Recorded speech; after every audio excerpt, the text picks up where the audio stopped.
Coming up on 3 In, 3 Out, Brandan and I share what it was like to be at Lumen Field for this double-digit victory over the Panthers as we celebrated Super Bowl legends all afternoon. We saw new Seahawks legends blossoming before our very eyes. We also discussed why a super sneaky defensive line signing might be the best of our offseason. And you might be shocked which Seahawk I put on the outside of the ledger for a particular play. Stick around to the very end so you hear who wins the MVC, the coveted Most Valuable Cranny, the very real trophy we ship to the VMAC every single week. And of course, the From the Flock section where we go over your ins, your outs that you, the flock, put into our Seahawkers Pod Discord. If you don't already, subscribe to the show at youtube.com/Seahawkers Podcast. Let's dive into this unique Seahawks recap. Let's go. Welcome in. Welcome once again to the newest edition of 3 In, 3 Out, the most unique Seahawks recap show in the multiverse. I'm your host, Clinton Bonner, and I am joined by the one, the only, the great Brandan Schultz, and we are coming at you the Tuesday after the Monday, after the Sunday victory, when Brandan, myself, Adam, and a whole bunch of flockers were there live at Lumen Field to watch the whooping. And yes, I will say whooping 37-27 over the Kitty Cats. Brandan, I am home, and yet I still have that fire in me. I feel the 12s. I feel the noise. Come on, feel the noise, Brandan. Are you still fired up over this big victory? Still feeling the noise, still feeling the game. In fact, it's, I think, why we needed a recovery day in between the actual game. Like we felt everything so well from that game. It just needed an extra day. Yeah, and also, I'm 45 years old, and I have finally realized that taking a red eye is never a good idea. It's just not a good idea. So went to the game, hung out at Katsu Burger afterwards, which was delicious, by the way. Great call by you. We get back to the condo, the house for Airbnb, and I have to get to SeaTac, and I red eye home. And I took yesterday off of work. I'm like, I need a day off. But it was just a bad idea. Like, I'm 45 years old, Brandan. Maybe I'll grow up one of these days. Hell, folks, if you don't need to red eye, don't take the red eye. That is my advice to you. Just wait till the next morning, get a little more sleep. However, Brandan, no sleep till Brooklyn for us right here, my man. This was a big win. I am excited to go through the ins, through the outs, through the nooks, through the crannies, from the flock, everything already. However, Brandan, there's always something else on my brain, and I'm scattered. I got my post-it notes. I can never remember the one rule. We have one rule that governs us here on 3 In, 3 Out. I can't remember it. Maybe all the 12s could hearken the energy, and you could help me remember what's our one rule on 3 In, 3 Out. Please help me. I'm struggling. Please. Yeah, it's really weird to me that you can remember that the Beastie Boys hit song from License to Ill in 1986 was No Sleep Till Brooklyn, but you can't remember the themiology that goes with this show each and every week.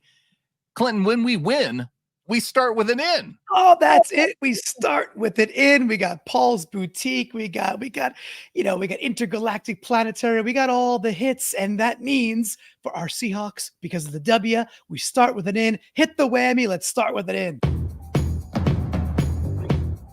You're jumping all over the Beastie Boys discography here. What you want is for me to give us this first in. I know you want this. I want it to. Here we go. I want to fight for your right to give me the first in. There we go. Let's have it. Q2, 2:45 to go. 10-9. At this point, the Panthers are up. This is after the blown coverage, which we won't be discussing today. That's A-okay. The Panthers are on Seattle's 26-yard line. So remember, they've now taken the lead. It's late Q2. This is like, at this point, probably the quietest the stadium has been because now the nerves are kicking in. But we should be up a lot of points already. We're not. It's 9-3. They take the lead. They got the ball again. 3rd and 8. So, Brandan, pop quiz for you here, bud. All day long, who was the thorn in our side offensively for the Carolina Panthers? Who could we just not shake? I mean, other than Andy Dalton throwing for all the yards, but if not for Adam Thielen, I don't think Andy Dalton would have been able to rain down consecutive passes to Adam Thielen all day. Yeah, number 19, the old man, Adam Thielen, which we talked about on What If. We were like, look, if this game ends with a line of like 8 or 10 receptions for Adam Thielen, we might have had a bad day. We still ended up having a good day, but we could not contain Adam Thielen. However, on this play, 3rd and 8, Panthers, I think they got four wide receivers out there. Maybe one's a tight end, doesn't matter. Thielen's in the slot right, and he's lined up. And Artie Burns, number 23, is lined up with him there. So Thielen does a little out and up, and he's just trying to get some depth down the sideline. Dalton throws a nice pass, would have probably been like a 15 or so 20-yard completion. But man, I know everybody wants to talk Jaron Reed, and so do I. And I know everybody wants to talk Boye Mafi, and so do I. But this is 3 and 3 out. This is 2:45 to go in the second quarter. Artie Burns made a huge stop on 3rd and 9 here, Brandon. He, you could face guard nowadays. They kind of got rid of that thing. That's a-okay. He still looks back. He still engages at the very last second. He gets his hand up in there, kind of swats it away, distracts Thielen, knocks it away. It's a great PBU in a game where we had a lot of challenges stopping 3rd and longs again. This one, when it was 10-9 Panthers as they're driving, Artie Burns, big 3rd down stop. And I absolutely wanted to highlight this to get out of the gate. He doesn't get tons of love. Had to give him some love. What do you think?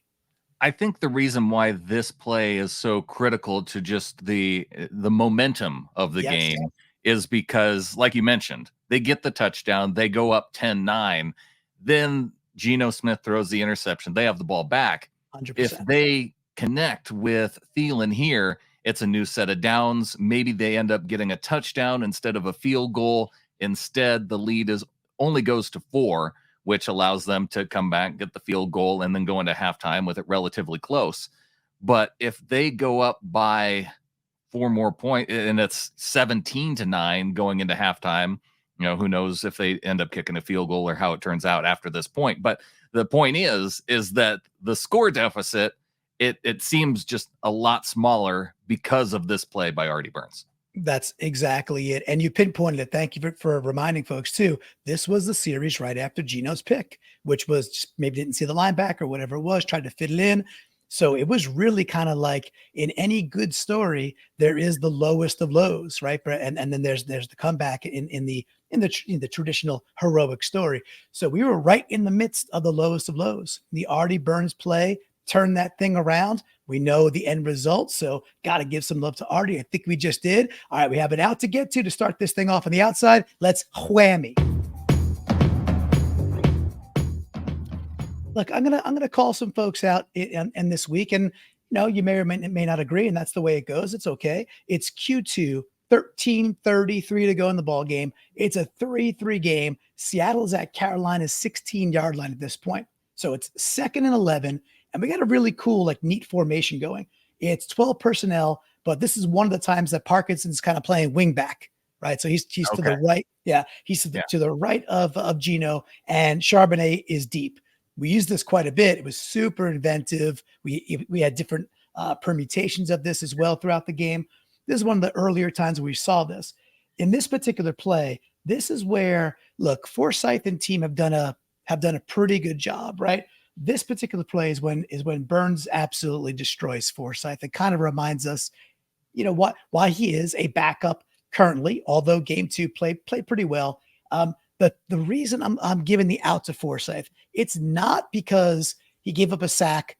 That might actually be Gross Matos. In fact, it may be Gross Matos. I have to go back and look.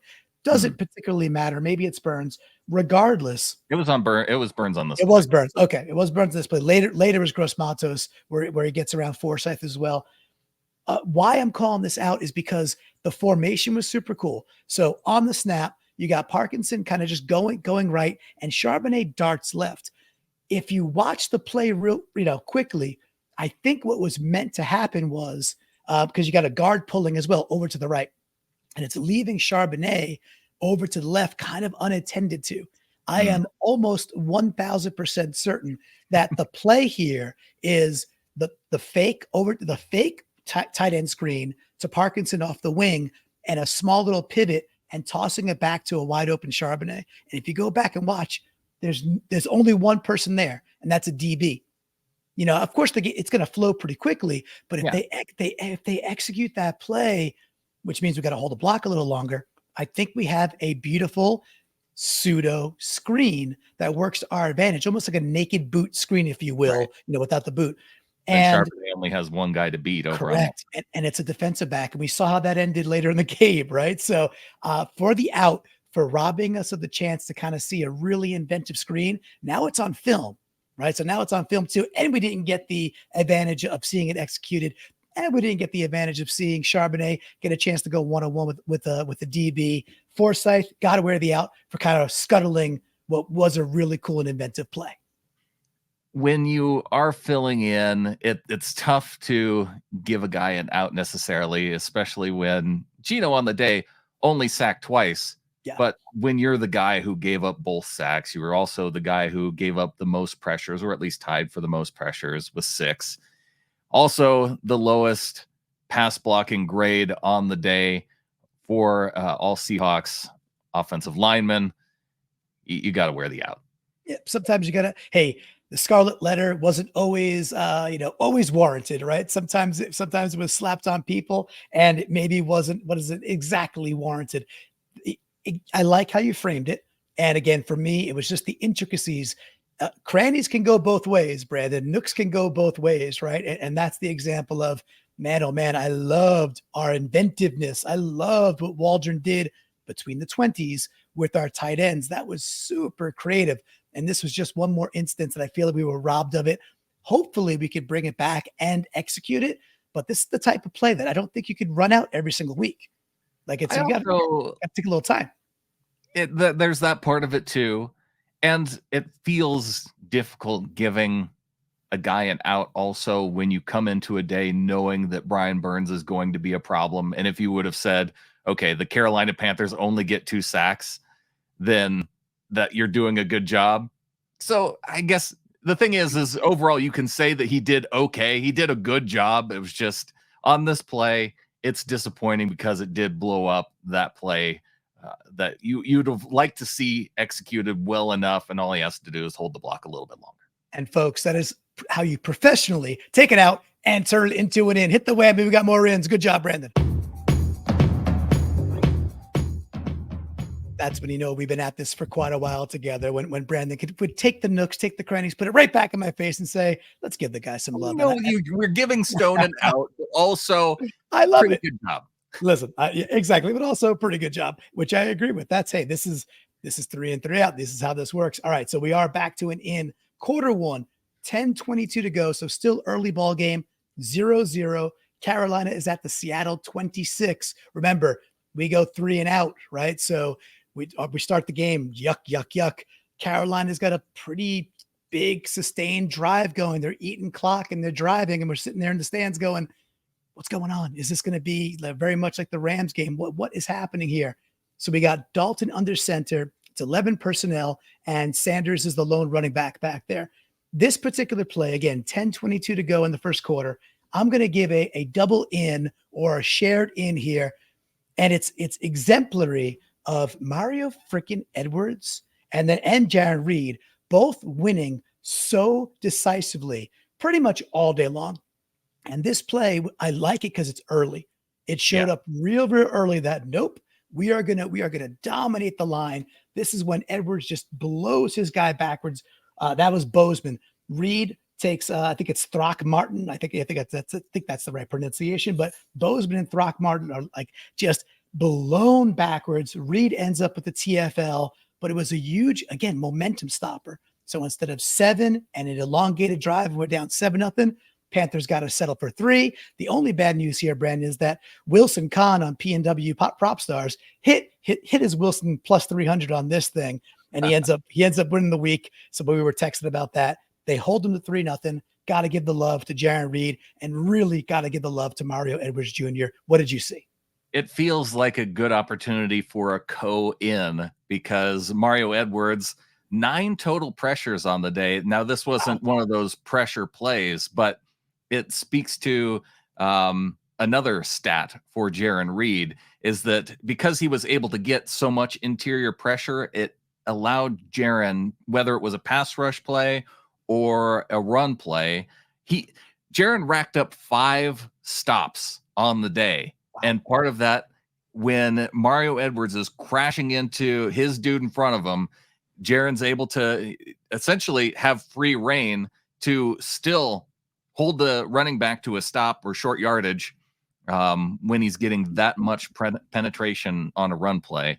So the combination there with Mario, with the pressures, with Jaron Reed, also 5 pressures on the day, 2 sacks. It's those guys working together on the interior that allowed that defense to have a big day. Yeah, I mean, we were all fired up about Draymond Jones as the big offseason acquisition around the defensive line there. And through 3 games, it's been Jaron Reed basically reborn as a Seahawk. Pete said in an interview that this was the best game he's seen Jaron Reed play, period. Like as a Seahawk or as a Chief, as a Packer that he watched on film. That's something. And Mario Edwards, who was this kind of nice to have throughout the offseason, he's been really, really solid so far. So big in, love that. All right, we got another out to get to. Whammy, please. All right, gonna bounce around the room a little bit here. Here's another out that it might not stick with everybody the same, but hey, this is what it is.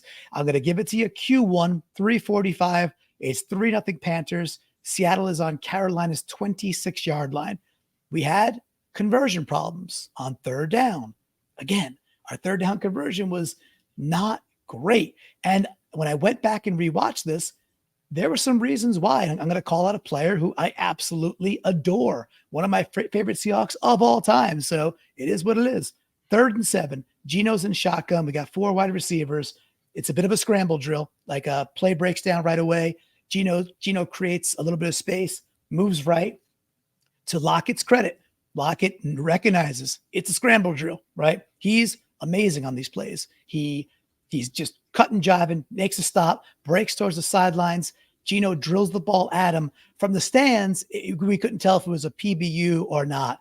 It wasn't. The ball drills Lockett off of his face, right? Just hits him square in the head. He drops the ball. That's another drop.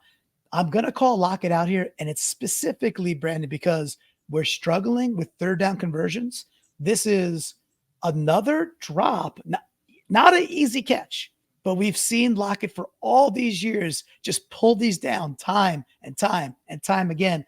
This is like the second on the year where he dropped the ball he probably should have caught, and we need to convert better on 3rd down. So as icky as it might see, I see you shaking your head already.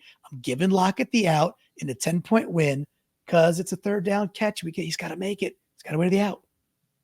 No, this is what you call bad ball placement. You can't give Tyler the out for bad ball placement. Hit him in the hands, it's one thing. When you hit him in the face mask, it's another. This out goes to Geno. I'm willing to compromise here, but it's the face is kind of close. Can you raise your hands towards your face? Is that he was falling down? I understand that he was falling down. It is Tyler Lockett. He does do that thing, right? I'm not saying it's the best. Well, you had a defensive back all over him. It was I couldn't tell if it was a pass breakup from the stands. Well, our angle, but He was well covered. It was bad ball placement, and you dare give this to Tyler Lockett. All right, that one I give to Tyler. You give to Geno. Let's call the whole thing off and let's get to another in. Okay, back to the guys back. Come on. I knew you would, and I love you for it. All right, last in, sort of. We got more to celebrate. Last traditional in Q3, 3:25 to go in the 3rd quarter. 22-13 Seahawks. Carolina is on the Carolina 26-yard line. It's 2nd and 8. Once again, they're in 11 personnel. Dalton shotgun. This time, Chuba Hubbard just off of his I think his left hip. They got 3 right, which includes the tight end Hurst. And this particular play, so they got 3 dudes right, including Hurst, right? And I think it's Hurst, Thielen, and Laviska. And this is a snap and a quick screen to who is their gadget guy, which is Laviska Shenault. And Brandon, the thumbnail for this video is called Spoon's Coming Out Party. So folks that are watching it on YouTube and the folks that see it on Twitter, et cetera, Spoon, I don't know how many times, probably 10 or 11 times after a play, we ended up yelling Spoon, and the stadium was starting to understand what was happening there. This play, Brandon, oh my goodness. So you've got Witherspoon on Shenault on the far outside there. He has to break, start to break back a little bit, just takes a quick step. He immediately recognizes this is a screen. He starts to dart towards Chenault, and then Thielen is coming right at him. That's his guy. He okey dokes Thielen like he's not even there, puts the brakes on real quick, gets inside Thielen's block, and takes down Chenault in a heartbeat. This, to me, was probably the most thrilling play of the entire game. I loved it a ton. Witherspoon made a lot of really solid plays. To me, this was the shining moment out of all of them. Love giving the rookie his flowers. And I love to hear what you think from what you saw live from number 21. The interesting thing about this is when you drill down into the stats, both Devin Witherspoon and Artie Burns were targeted an equal amount of times on the day. They were each targeted 13 times. And so this gives you a great compare and contrast. Artie Burns, obviously not the number 5 overall pick, also filling in for Kobe Bryant. But you look at it, and of those 13 thrown to Devin Witherspoon, 5 receptions for a total of 31 yards. That's only 6.2 yards per reception. Yep. Artie Burns, on the other hand, 13 targets, 10 receptions, so double the amount of catches, 109 yards, so 10.9 yards per reception. The math's pretty easy on that one. And also, it gave them opportunities to tackle, because when you're getting thrown at that many times, Artie Burns, 30.1 for his tackling grade per PFF. Devin Witherspoon, the best on the team with an 82.9 tackling grade. So it just goes to show you, compare and contrast, Devin Witherspoon, just that much better than Artie Burns, obviously. But just like you said, a coming out party for the Spoon. It was very evident. And then it's always nice when the stats very much back up what the eye test told us, right? It was super evident all day that Witherspoon was potentially the best defensive player on the field, period. And that's amongst some really, really good players out there. At the very least, he certainly had, obviously Jaron Reed had a heck of a day out there as well. But those stats, another guy who had a great day. Yeah. And the stats do not lie. Those stats just, they just exactly frame up what it felt like. And the coolest part about everything you said there too is there were a couple of times where Artie Burns, we're not going to take an in and turn to an out. A couple of times Artie Burns had chances to make tackles, and just, he's up in the guy's frame. He's trying to arm tackle. He's trying to wrap, and a guy slides by him. That's just not the case with Witherspoon. He's just a bit more decisive. I would say this too. He's there earlier. This is not an anti Artie Burns thing. This is a very pro Devin Witherspoon thing. He arrives sooner, and he's a very, very, very assured tackler once he does arrive. So all the good ins. Love that from Witherspoon. All right, Brandan, we have one more out to get to before we get to some more good stuff. One more out. Please do your thing. Okay, if you hated my Tyler Lockett out, wait till you hear this one. Reminds me of the great vacation joke, right? When Chevy Chase goes to pick up the brand new car from Eugene Levy, and Eugene Levy says, "If you hate it now, just wait till you drive it." Right? So this one's gonna irk some people, but that's the way it goes. All right, Q4, 11:26 to go, 3rd and 10. Okay, the Panthers are on the Panthers 25-yard line. We are in put the game away territory. Let's start the celebration. Let's ramp this thing and really get into blowout territory. Now we did. We went up 17. I particularly don't really care about that last 7 points. Some people are stressing about it. I actually don't care. When you're up 37-20 with that little time to go, the only thing I care about is nobody else get injured.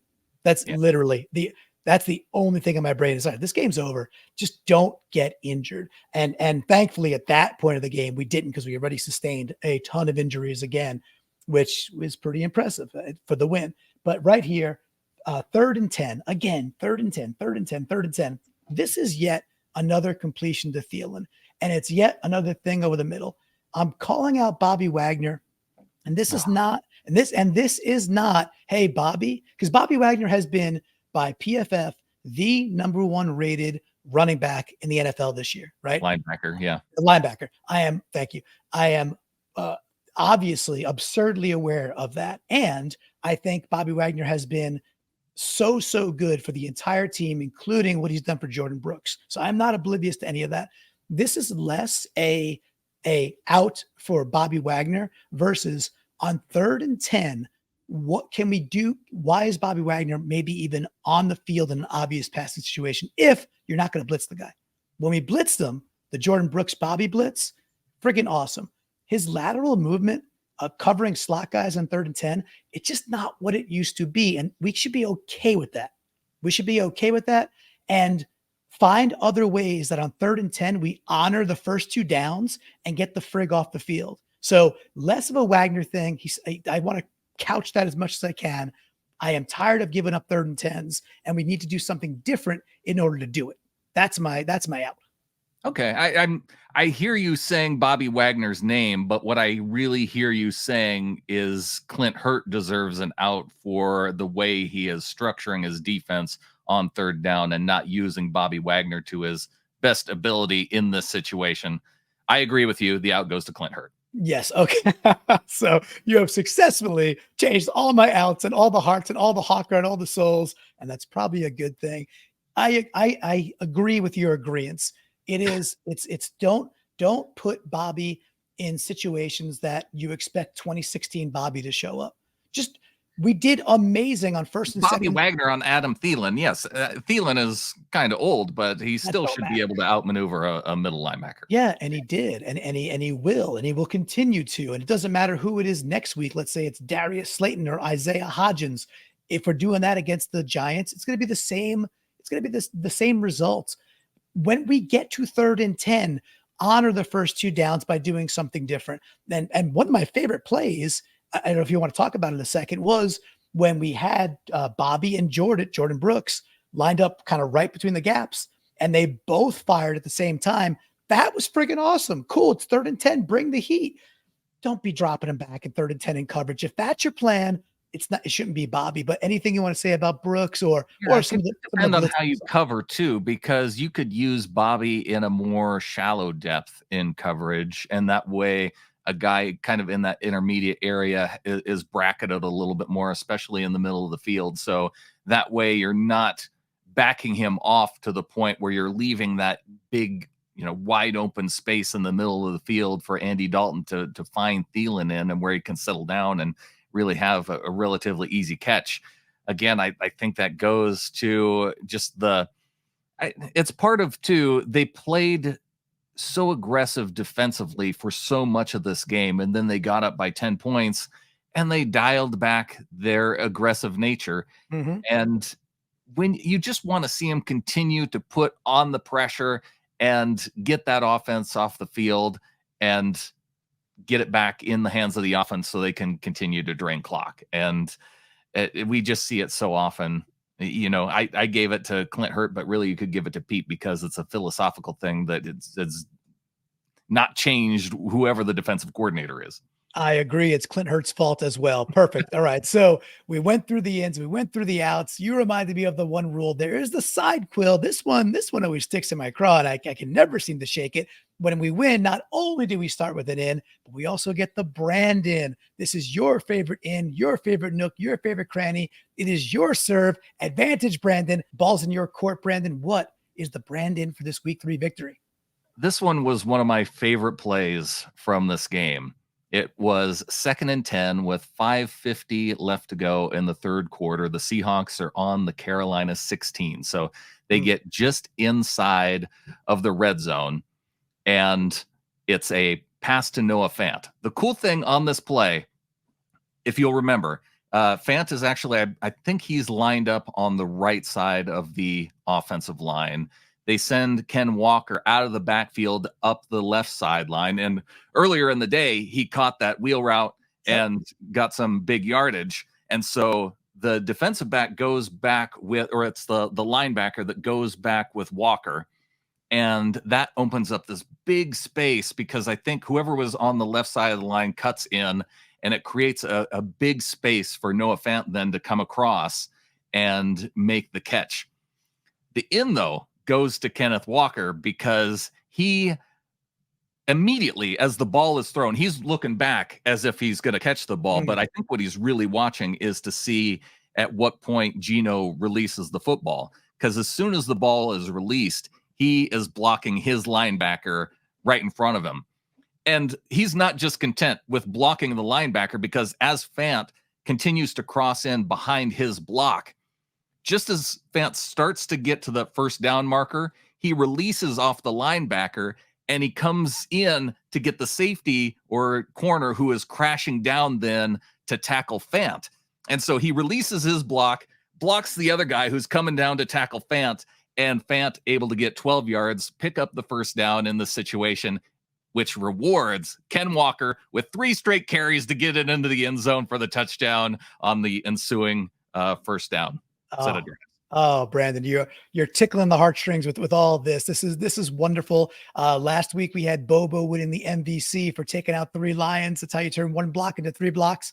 Very similar effort here by K9.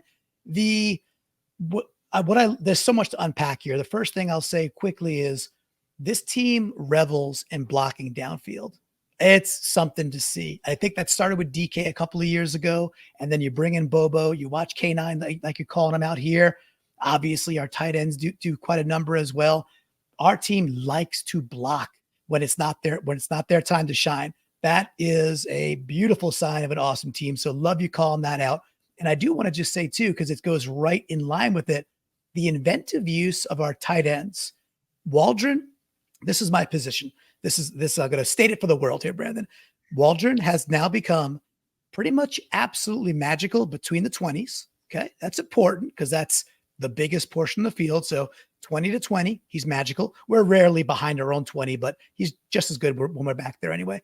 But between the 20s, he's magical. We have now figured out what to do from 5 yards and in. So just that last year, that was a big freaking problem. Right. We're in game 3. Kenneth Walker has 4 touchdowns, and around the goal line, he's showing off to be really, really smart. Hey, that little bit of patience, and then he's gone. We saw that a couple of times, right? So now that only leaves between the 20 to the 5 yard line. Once we figure out that chunk of field and how to be really good there, this is an elite offense waiting to explode. We just scored 37, 2 weeks in a row or something very close to that, whatever it is, if that's correct. High 30s, 2 weeks in a row. We are there points-wise. We're still not quite there feel-wise, and that's the last piece to unlock. And because we block, because we're inventive with our tight ends, I have no doubt we're going to unlock that last piece of the field, and this is going to we're on the verge of being an elite offense. I think we're going to get there. So love you calling that out. Anything you want to say about the tight ends, the tight end creations or anything before we get to our NBC? Yeah, you use the word inventive. I don't know if Shane Waldron invented the use of the tight ends, but it feels like it after the way that our offenses used tight ends in the past. So it's nice to see him using them in effective ways, finding ways for them to get open easily. And it has helped lead the team to 37 points in 2 straight games. It feels like it should have been 40 plus with as many times as we stalled out and had to kick field goals in this game. But 100%. Hey, 37 points, still darn good. Yeah, still, hey, at 870, but we weren't playing the Broncos, so there's that. And I was DMing with EJ Snyder of Bootleg Football. He was at the game today, and we're trying to set some things up through EJ, and he's helping us out in some ways. And I asked him, I said, hey, because they cover the entire NFL. I watch enough NFL, but him and Brett cover the whole NFL. I was like, hey, given what you keep seeing, my question was, is Waldron the most inventive with the use of tight ends that you're seeing currently? And he said that Slowick with Brevin in Houston does some interesting things and did some really cool stuff this week. He said, but barring that, he's like, no, it's the most inventive stuff is coming out of Seattle with the tight ends. And that just brings me back to the idea of people getting kind of over their skis or overly antsy with the progress or lack thereof of JSN so far. It's like, look, in due time, JSN will be woven in very successfully. But if Waldron can do this and really, I don't say trick, but really put defenses on edge because they don't know what to do when you line up 2 freaking tight ends as like wing backs to the right-hand side with a running back, 7 yards deep. they don't know what to do with these formations, just keep doing it. Just keep squeezing it until somebody solves it. So, and at that point, you hit them with the lift hook, which will be JSN. It's going to unlock people. Just be a little bit more patient with the progress of JSN. It's not a JSN thing. This is a Waldron is executing a plan thing, and it's working. So let's just rah that for a bit. All right, Brandan, we do have the MVC, the most valuable cranny, and I want to say to everybody that surprise. We're going to keep on celebrating, Brandan. Look, here's the deal. When Charbonnet claimed the soul of, I don't even know who that was. I don't even care to know who that was, but you can see it on screen if you're watching on YouTube. When Charbonnet goes around the bend, when Charbonnet chose violence at the 2-yard line, when Charbonnet threw another NFL player back about 5.5 yards in the air with his body, well, I don't care if it was not an in. I don't care that it wasn't a Brandan. In the stands with Amy, in the stands with Becca, in the stands with EJ, in the stands with your boy Chad, Adam, and others, everybody was saying, that's an in. That has got to be the MVC. You don't even got to be an in to win the MVC. The very real trophy is going to Charbonnet. What do you think, bud? Yes, in your hands, O keeper of the Hawkra, we humbly entrust the soul of Samuel Lamar Franklin Jr. In this life, having been devoured through the strength of Zachary Charbonnet, we ask you to deliver him into the greater Hawkdom. Caw-caw! Wonderful. I love that that's now a thing. And just like that is a real thing, we will 3D print I'll put it back on screen for those on YouTube. We'll 3D print the MVC. We'll make sure it gets out to the VMAC with a nice handwritten letter and over to Charbonnet. Look for it in his locker room. I'm sure it'll be there real soon. And the players are getting fired up about this. The fans, our fans, the 12s, the flock, very fired up about the MVC and being a very real thing we 3D print. And I cannot wait to get it there. So Brandan, anything else on our MVC before we head over to From the Flock? Well, I just want to say to Charbonnet, like when you get when UPS or FedEx, however we decide to deliver it, because it requires a signature for delivery. Right. Because of the hand signed letter, it ends up taking, like, the 3D printing, it goes very fast. It's a very expensive 3D printer. Very. But because we do both insist on hand signing the letter that accompanies the MVC trophy, it ends up taking, because we have to send like a 3-day signature mailed letter to each of us, because we have to know that we each get it. And it just requires extra documentation. You probably won't get it till next week. I mean, we just can't cheat space time yet. We haven't figured that out, right? So I've got to mail a thing I write it, mail it to you. You got to sign it, get it to the VMAC. It just takes time. And here we are, like, we're trying to expedite this thing as best we can. But again, you can't cheat distance. It just is what it is. So when it does get there, well, that's service. I'm not going to cheat quality. We never cheat service. And with that, Brandan, I think the flock, they never cheat quality or service. I do want you to remind folks, though, we're about to go through a lot of ins, some outs from the Discord. So if folks out there are listening, they're like, well, what about this Discord? How do I become a member of the flock and get access to amazing perks? Well, what's the deal, Brandan? Yes, you can become a member of the flock at getintheflock.com. You can also become a member by going to YouTube and clicking the join button and supporting the show that way. However you wish to choose to support the show, we give you some extra perks like being added to our Discord. Shoot, we even add longtime producers of 3 In, 3 Out to our Discord, just for the fact that they always submit ins and outs via social media. So if you want to go to either of those places, anyway, you're helping to support the show, we'll take your help anytime. Yeah, we'll take your help. We'll get you in the Discord. And I'll tell you this, who's always helpful in the Discord. And she tends to be the first person commenting like every single time, which it thrills me. This is Car. She starts us off with Mafe going from injury report. Remember, all week was like, is Mafe even going to play or suit up? Right. Goes from injury report to the first sack of the game. We didn't talk Mafe much. The dude, he was very disruptive all day long. Very encouraging. 7 pressures on the day, 1 sack. He hit the quarterback. 1 stop on the day, but it was those pressure numbers. Other than Mario Edwards, he had the most pressures of any Seahawks player, and 36 pressures on the day for this Seahawks defense. How about that? Yeah, that's a lot. We know it's not a great offensive line, but you don't make your schedule, right? It's like when people are like, oh, you're only beating up on bad teams. You don't make the schedule. You just go out there and dominate lines that you should go dominate. And they did. So just, keep a good thing rolling, Brandon. Witherfork with the out saying Dallas calling fair catch, then taking off. Good giggle this morning. And into Sharves, slowly improving like a rookie should. Yeah, Dallas was dangerously close to catching another out. And then the other one where he just doesn't fair catch it, basically catches and he's getting tackled immediately as he's catching the ball. He somehow goes upfield, but he was like catching it at his shoes. Like it was like, dude, like I was sitting next to your brother. I heard you. You said, how does he consistently make the opposite choice that he should? Sitting next to your brother, and he's like, hey, DJ, just do the opposite of what you're thinking. And that would have been sage advice by Brandan. So hopefully next time he listens, but no turnovers. So we love it. All right. We also love Lloydzilla Hugh over in the UK in a screen. We just ran a successful screen to JSN. Holy catfish. We had the screen to JSN. We had the screen to Walker that worked a bit later. And we had that screen set up that I was talking about earlier that got blown up by Burns. So maybe we're uncovering the ability to screen. And wouldn't that be something, Brandan? That would be all right. We also have Geno Smith becoming an extra blocker. Lloydzilla and Frost both recognizing it in the second quarter on that long run from K9. And Lloydzilla saying, Geno doing a sneaky non-block to give K9 even more room. Yep. As opposed to the DK, not really a block, but still getting flagged for a block. Yeah, Geno just did the little basketball pick, worked out nicely.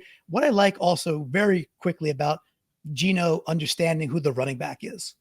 He just knows, well, this is K9, and there's a very good possibility he's going to go the opposite way where the play was called because that's the kind of runner he is. And he's a very successful, very exciting runner. All right, we have what's this? How would you say this? DD Thegman? Is that how I would go with DD Thegman?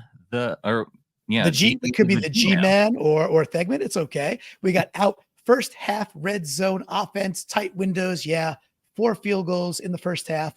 Start the second half off a 5th field goal before we actually get going. We know we're stalling there, and we got to do better there for sure. Gene Bow giving the out to a couple players on offense or just offense in general because Lockett and DK having to play defense. Yeah, almost gave it into Lockett for that PBU. That was the weird pass Geno threw. Geno had some moments that were like, ooh, dude. However, overall, again, played a pretty darn good game. All right, we got Jay in Alaska. He says, in for the rant. The Let's Ride curse is the gift that keeps on giving. It ain't. At this point, I think it's safe to say it's not Russell Wilson's fault that they gave up 70 friggin' points, but still kind of comical. That's the best part about it is that you can't put the blame on Russ when the other team scores 70. Absolutely. Love that. We got Philoctomus Prime and out for illegal formation penalties. One is a mistake. More than once is a coaching issue. Get it right.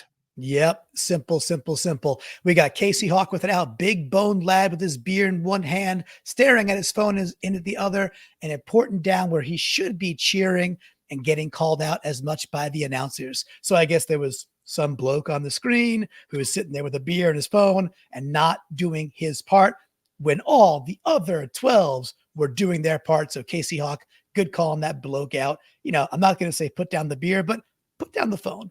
Chug the beer, put the phone in the pocket. You can cheer while you're holding your phone too. All it takes is making noise. Yep, that is exactly right. So, get off your phone. You're out of game. Come on. Jay in Alaska with the in, all the little flockers at the game today, bringing back our home field advantage. Brandan, Adam, Clinton, and whoever else was there. Sorry, I didn't know who all is there.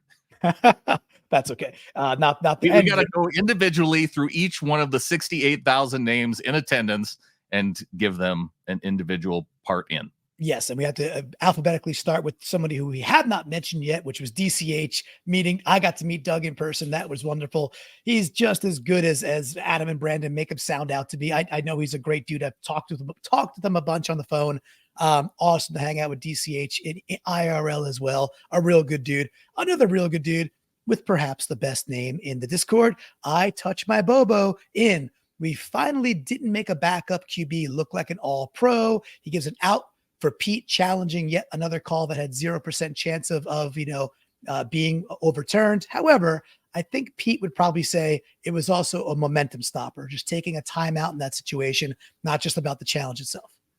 Someone who I thought should be there on Sunday, but was not. JSN, Jiggy with it, and in to finally getting that 1-2 punch with K9 and Charbonnet. Lisa in Seattle. Hopefully we catch you next time for sure. And we got, let's see, I'm going to go down to Scott AZ12. Oh no, he's just reacting to it out. So Scott, thank you so much, but let's keep on rocking. Scott Campbell. So Scott Campbell was one of the gentlemen who was over out on Twitter for the longest time, doing lots of love for 3 and 3 out. You called him out last week. He accepted it and said, sure, invite me to the Discord. Here he is in Jaron Reed. What a monster of a game. In Jason Myers, a good comeback week after last week's, stinker. And in Brandon and Clinton for inviting me into the Discord this week. Go Hawks, all 3 ins. Scott Campbell, 33 in the Discord. Good job, buddy. Nice. Got one here via Twitter from Brian Wallace, giving the in to all the next man up for filling in admirably for the hurt starters. And also an out nitpicky, but after Brooks whiffed on the tackle in the backfield, he jogged lazily after the back while he picked up like 10 yards on a first down. Played pretty solid otherwise. Go Hawks from Brian. Oh, nice job, Brian, coming in from Twitter. We got Jeanbo. Speaking of coming in, Jeanbo saying in Bobo's toes. We didn't talk a lick of Bobo yet. The touchdown, the tap dancing, the heroics, the sealing of the deal. More Bobo. What can we say? Oh, that was such a great way. It's just so good by Bobo to get those feet down in the back of the end zone to get that first touchdown. It's if he can do that in the back of the end zone consistently, I think we're going to see a lot more Bobo touchdowns this year. Yeah, Bobo from within the 5, but maybe Brandon, just maybe that 15 or the 20-yard to 5-yard range. Maybe just some more Bobo, just saying. Red Wagon with the out, struggling to finish drives in the first half. We have to get up to speed quicker. It's hard to make good outs on wins. which is a great problem to have, right? So we had Design Pete's Beach House. This is Amy, who was with us at the game. It was a joy. Sat next to her the whole time. In group at the game, giving an in to DJ Dallas for his running, specifically on special teams, though he kind of freaked us out a little bit. He did go north and south. He did get positive yardage, and he got the crowd fired up. So DJ, great job. Jay Cool giving the in to the entire tight end group. Yeah, agreed. Love seeing that as well. Let's see. We're just going to hit some folks up that we haven't hit up yet. Jeremy Evergreen in. We had a pass rush, and yes, we were pretty darn consistent with that pass rush. Love that. In, our backups really stepped up and played well. And he's basically pointing out, saying he likes the depth for the most part. Jeremy, I like both those ins. It is pretty evident to see that this is a decidedly deeper team than last year, which we thought about in the preseason. It showed out in the preseason. And when people say preseason doesn't matter, well, actually, one of the reasons it does matter is to showcase your depth, figure out who's who. Jeremy, good job, dude. Hollywood Hawk giving an in to Tyler Lockett on the second K9 touchdown run. He says Lockett blocks 3 dudes on the play. He doesn't pancake them because he's Tyler, but he causes enough of a barrier so that no one is over there on the right side. Pete called that out in whatever, one of the things he does on Monday as well. They were talking about K9, asking him about his vision around the goal line. And Pete's first response was, yeah, let's talk about Tyler for a second. Like, it's open because he seals his guy off and pinballs the guys. Right. Yeah. So, and then you combine that with the specialness that is K9. That was super cool to see live. Our angle in particular, because we're just like looking down the line. So as soon as we saw that what K9 saw, he turns on the Jets. We're out of our seats, hands up, celebrate. We're like, that's it. Nobody's catching him, and nobody was. It was really, I'm getting all my feels. That's how cool it was. All right, we got a few more here. Let's go to Hawk Van Dyke to close this out, Brandon. So we got Hawk Van Dyke in Gino's pocket presence. He's so confident in there. Such a difference from, he's not going to say his name, but he says such a difference from number 3 out, allowing Thielen to get the season incentive bonus in one afternoon. That's why my first bet on PNW Prop Stars was an elevated prop for Adam Thielen to pay me $120. Easy money. I'll cash that every day. He says in live Flocker karma. Brandon, the karma was real. The Airbnb was real. The energy was real. The 37-27 victory over the Kitties was real. Being 2-1 is real. Having a Monday Night Football game coming up in East Rutherford, New Jersey, that's real. The Giants are reeling, but we're feeling our feels, Brandon. Are you ready? Are we taking this thing to 3-1? Are we going to go into Manhattan and do what we normally do to anytime we play in East Rutherford, New Jersey? How you feeling about the reels? Whether they're going into Manhattan, New York State, New Jersey State, whatever it is, with Daniel Jones leading this Giants team in prime time, you know this team's going to 3-1. Oh, let's do it. I think with that, there's only one thing left to say. Go Hawks. Go Hawks.